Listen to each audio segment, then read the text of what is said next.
Hello, welcome back to Medium with the Mic. I'm Kari, and I'm so excited to dive into today's topic because honestly, this time of year hits different, doesn't it? We're approaching the winter solstice on December 21st, and while everyone's rushing around with holiday madness, there's this profound spiritual opportunity happening right under our noses. So let's talk about what the winter solstice actually is beyond just the shortest day of the year. Scientifically, it's when the North Pole is tilted furthest away from the sun, giving us the least amount of daylight. But spiritually, this is where it gets juicy. The winter solstice has been celebrated for thousands of years across cultures because it represents the return of the light. After this day, the days slowly start getting longer again.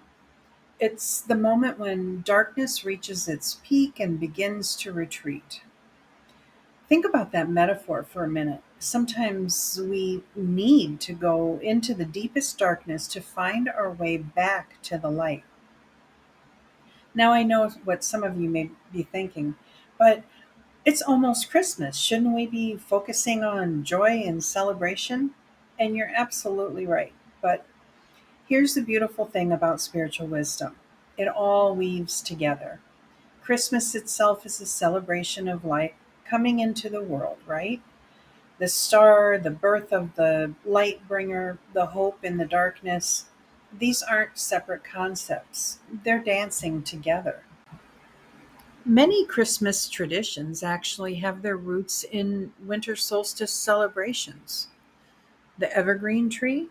Ancient peoples brought evergreens inside during winter to remind themselves that life persists even in the darkest times. The lights we string everywhere, they're symbols of our human desire to push back the darkness and celebrate the returning light. So, how do we practically work with this energy? First, let's talk about the power of reflection. The winter solstice is nature's way of saying, hey, it's time to go inward. Just like trees draw their energy down into their roots during winter, we're being invited to do the same. This is prime time for some serious soul searching. And I don't mean the kind that makes you spiral into anxiety about your life choices. I'm talking about intentional reflection. What has this year taught you?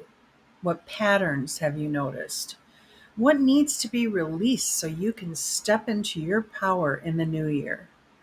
The darkness isn't your enemy here, it's your cocoon. It's the space where transformation happens. This is interesting. From a scientific perspective, research shows that our brains actually function differently in winter. We produce more melatonin, which makes us naturally more introspective and contemplative. We are wired to go inward during this time. So, if you've been feeling more reflective, more emotional, or drawn to quiet activities, you're not weird. You're in alignment with your biology. Now, let's add some Christmas magic to this mix. Here's a great way to honor both the solstice and Christmas energy through the practice of light meditation. Here's how it works. Find a quiet space with candles or string lights. As you light each candle or turn on the lights, think about one thing you're grateful for from this year. Then think about one intention you want to nurture as the light returns. This isn't goal setting, it's light setting. You're calling in what you want to grow as the days get longer. Another beautiful practice is creating a solstice story. Think of your year as a book, and you're at that climatic moment where everything changes. What would the turning point chapter be called? What would you title the sequel that starts tomorrow? It's not about judgment or fixing anything, it's about witnessing your own journey with compassion and curiosity. You know what I love about this time of the year? The permission to be both contemplative and celebratory. You can absolutely honor the sacred darkness while also putting on your sparkly Christmas sweater. You can light candles for deep spiritual reflection and also blast Baby It's Cold Outside while wrapping presents. The spiritual path isn't about choosing between sacred and fun, it's about finding the sacred in the fun. Let's talk about family dynamics during this time because let's be real, the holidays can be intense. The winter solstice reminds us that everyone is carrying their own darkness right now. When your uncle makes that comment that triggers you, or when your mom asks for the millionth time when you're having kids, remember, they're also navigating their own winter. This doesn't mean you have to tolerate bad behavior, but it might help you respond from a place of compassion rather than reaction. Try the solstice pause. During challenging moments before you react, take a breath and ask yourself, what would love do here? Not doormat love, not people pleasing love, but fierce, boundaried, authentic love. Sometimes love says yes, sometimes it says no, and sometimes it simply says, I'm going to excuse myself and go look at Christmas lights. Speaking of Christmas lights, can we talk about how genius our ancestors were? They created this tradition of putting lights everywhere during the darkest time of the year. They understood something we sometimes forget, that we have the power to create light even when the world feels dark. Every time you flip a switch, light a candle, or string up some twinkly lights, you're participating in an ancient act of defiance against despair. Now, I want to share something that might help with the holiday blues that sometimes hit. The winter solstice teaches us that darkness isn't the opposite of light. It's the canvas that makes light visible.